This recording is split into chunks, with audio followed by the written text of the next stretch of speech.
Hello everyone, स्वागत है आप सभी का एसएसटी जंक्शन में। और इससे पहले हम लोगों ने समाज कार्य से जुड़े जो समाज कार्य का मीनिंग डेफिनेशंस को देखा, समाज कार्य की विशेषताओं को देखा और इस वीडियो में हम बात करेंगे समाज कार्य के उद्देश्य के बारे में। तो आप लोग अगर अभी तक चैनल सब्सक्राइब नहीं किया तो चैनल को सब्सक्राइब कर लीजिए।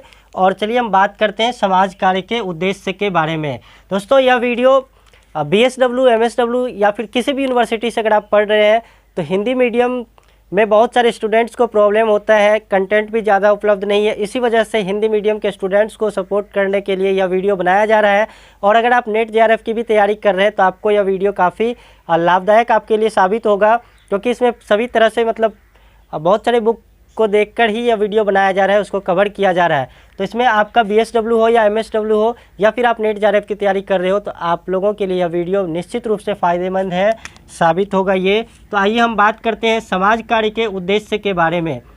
दोस्तों, हम लोगों ने देखा कि समाज कार्य क्या है। समाज कार्य एक व्यवसाय है जिसके तहत हम व्यक्तियों की सहायता करते हैं, और सहायता इस प्रकार करते हैं कि व्यक्ति अपनी सहायता खुद से करने में सक्षम हो जाता है। उसमें आत्मनिर्भरता का विकास करते हैं, आत्मनिर्देशन का विकास करते हैं। आइए अब इसके उद्देश्य के बारे में देखते हैं। तो जितने भी परिभाषाओं को हम देखे हैं उस परिभाषा से ही इसका उद्देश्य निकलता है।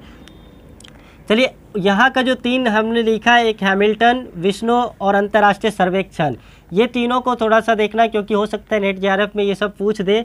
हैमिल्टन ने 2 उद्देश्य का जिक्र किया था। हैमिल्टन के अनुसार समाज कार्य के 2 उद्देश्य हैं। जो 2 उद्देश्य है वो क्या है? उन्होंने कहा कि आर्थिक और शारीरिक कल्याण ये समाज कार्य का उद्देश्य है, कि व्यक्तियों के आर्थिक और शारीरिक कल्याण को प्रोत्साहन देना या स्वास्थ्य का अच्छा जीवन स्तर उपलब्ध कराना, ये समाज कार्य का उद्देश्य है। वहीं दूसरा उद्देश्य उन्होंने कहा कि संतोषजनक संबंधों द्वारा सामाजिक वृद्धि के अवसर प्रदान करना, अवसर उत्पन्न करना। तो अगर व्यक्ति कोई भी व्यक्ति जो है वह समस्या से ग्रसित क्यों हो जाता है, क्यों? उसके पीछे क्या होता है कि वह जहाँ पर वह रह रहा होता है समाज में, अपने अंतः पर्यावरण और बाह्य पर्यावरण से उनका संबंध अच्छा नहीं होता है। ठीक है, कहीं ना कहीं संबंध में कुछ कमियां होती है जिस वजह से वह पीछे छूट जाता है और अपनी समाज में समायोजन स्थापित नहीं कर पाता है। तो यहाँ पर अगर हम अपने पर्यावरण के साथ संतोषजनक संबंध अगर हमारा है तो हम वहाँ पर क्या होगा, हमें आगे बढ़ने का ज़्यादा चांस मिलेगा और जो सामाजिक वृद्धि है उसका अवसर भी प्राप्त होगा। तो हैमिल्टन ने 2 उद्देश्य का जिक्र किया था। पहला था क्या? आर्थिक और शारीरिक कल्याण से संबंधित, यानी स्वास्थ्य का अच्छा जीवन स्तर प्रदान करना। और दूसरा उद्देश्य संतोषजनक संबंध द्वारा सामाजिक वृद्धि के अवसर प्रदान करना। चलिए, वहीं पे विष्णु का देखिए। विष्णु इन्होंने भी 2 उद्देश्य का जिक्र इन्होंने भी किया, और इन्होंने द्वैतवादी दृष्टिकोण के नाम से जाना जाता है। इनका ये प्रकार्यात्मक द्वैतवादी दृष्टिकोण कहा जाता है। तो ये सब हो सकता है नेट में अगर हम पूछ दे कभी।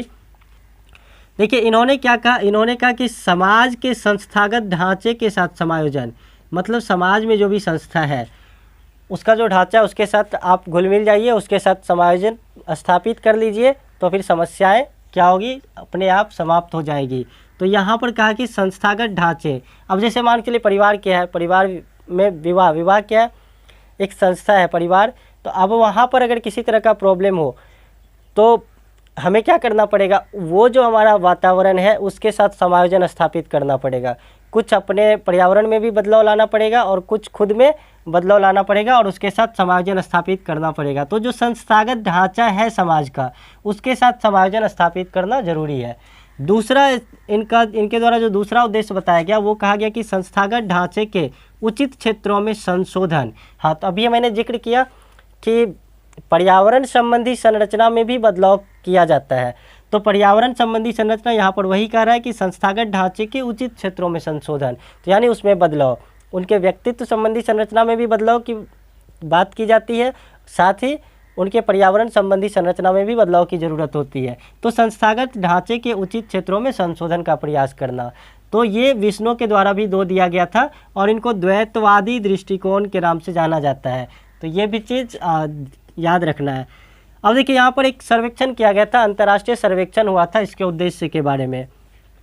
और उस सर्वेक्षण के अनुसार क्या कहा गया कि सामाजिक, मानसिक और शारीरिक कल्याण के ऊंचे स्तर को प्राप्त करना, यानी कि समाज कार्य का उद्देश्य जो अंतर्राष्ट्रीय सर्वेक्षण के अनुसार है वो क्या है, सामाजिक यानी सामाजिक रूप से, मानसिक रूप से और शारीरिक रूप से। अगर इन तीनों रूप से हम क्या करते हैं, हमें जीवन का कल्याण का ऊंचा स्तर प्राप्त होता है, तो व्यक्ति की समस्या समाप्त हो जाएगी और व्यक्ति अपने समाज के साथ क्या करेगा, समायोजन स्थापित कर सकता है और समाज के विकास की मुख्य धारा में वो जुड़ सकता है। अब चलिए यहाँ पर बात करते हैं कुछ और उद्देश्य के बारे में। अगर आपको BSW MSW में समाज कार्य के उद्देश्य के बारे में प्रश्न पूछा जाता है तो आप इन सभी को डील कर देंगे, और कुछ और है इसके बाद हम देखेंगे। अगर इन सभी को डील कर देंगे तो आपका आंसर तैयार हो जाएगा। तो देखिए कुछ उद्देश्य क्या है। पहला उद्देश्य देखते हैं, भौतिक सहायता।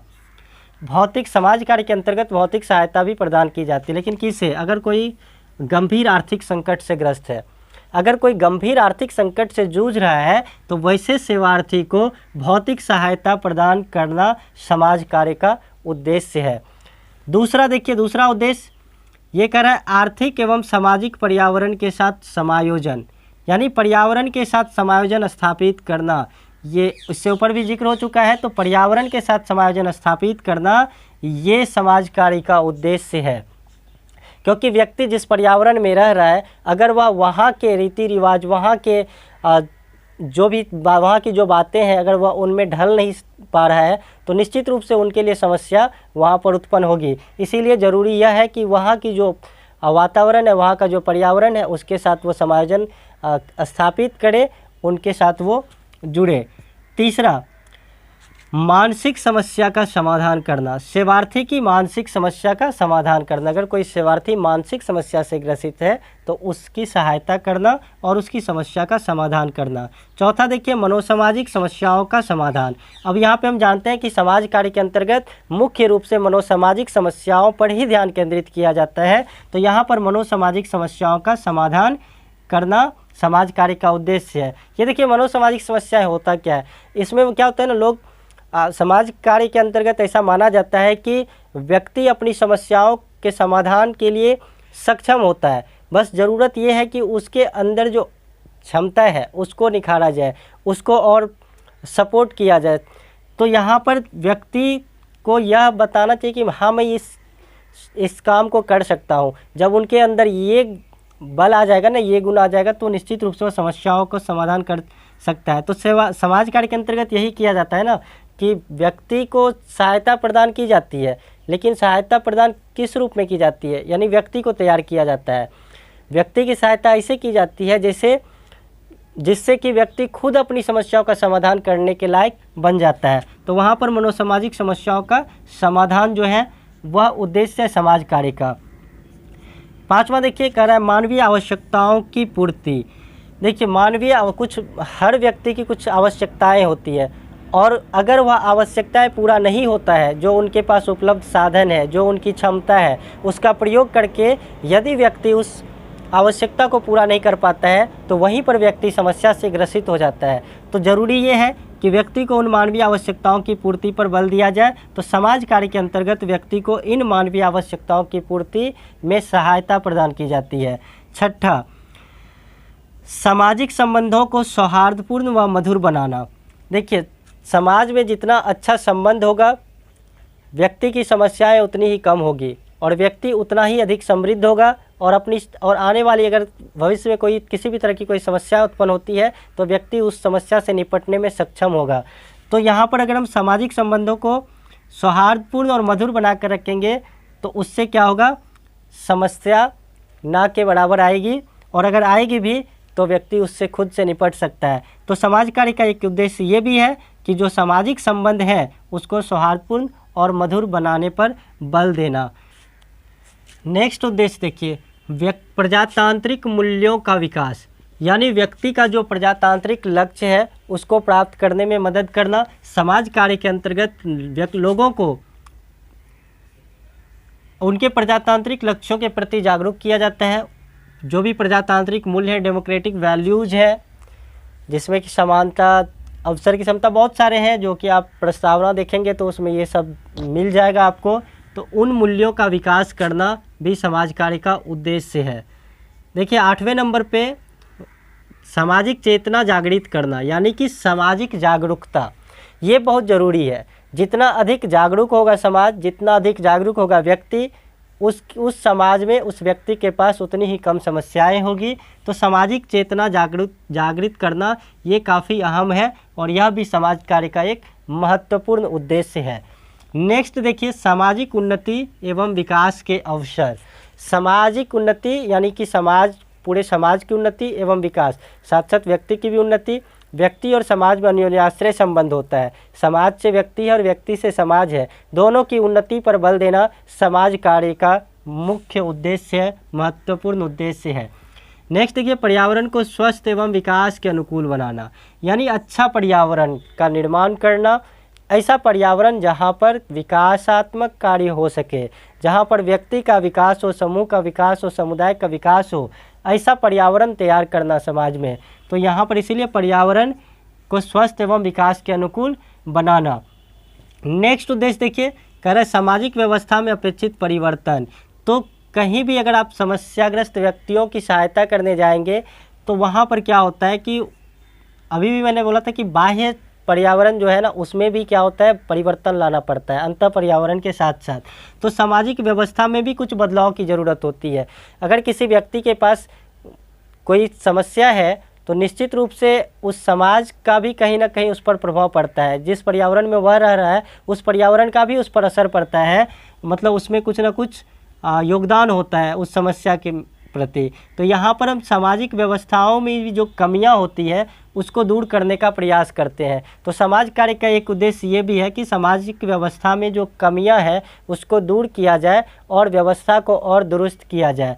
तो यहाँ पर सामाजिक व्यवस्था में अपेक्षित परिवर्तन समाज कार्य का एक महत्वपूर्ण उद्देश्य है। नेक्स्ट देखिए, कह रहा है लोगों में सामंजस्य की क्षमता विकसित करना। लोग एक दूसरे से मिलकर रहे, एक दूसरे का सहयोग करें। तो ये सब जो है ना, सामंजस्य की क्षमता विकसित करना भी क्या होगा, समाज कार्य का एक महत्वपूर्ण उद्देश्य है। और व्यक्तित्व विकास करना, कोई भी व्यक्ति अगर समस्या से ग्रसित है तो निश्चित रूप से उसके व्यक्तित्व में भी कुछ कमियां होती है। उन कमियों को दूर करना समाज कार्य का एक महत्वपूर्ण उद्देश्य है। तो इनमें से आप 6-7 अगर आप BSW MSW आदि कर रहे हैं और आपसे पूछ दिया गया समाज कार्य के उद्देश्यों की चर्चा करें, उद्देश्यों के बारे में, उद्देश्यों का विश्लेषण करें, तो फिर आप इनमें से 6-7 को डील कर देंगे तो आपका आंसर तैयार हो जाएगा। तो ये था आज समाज कार्य के उद्देश्य के बारे में। नेक्स्ट वीडियो हमारा आएगा scope of social work. Next video हमारा इस पर आएगा और आप लोग चैनल को सब्सक्राइब कर लीजिए SST जंक्शन, ताकि नेक्स्ट वीडियो जो भी आए आप तक तुरंत पहुंच सके। Thank you so much.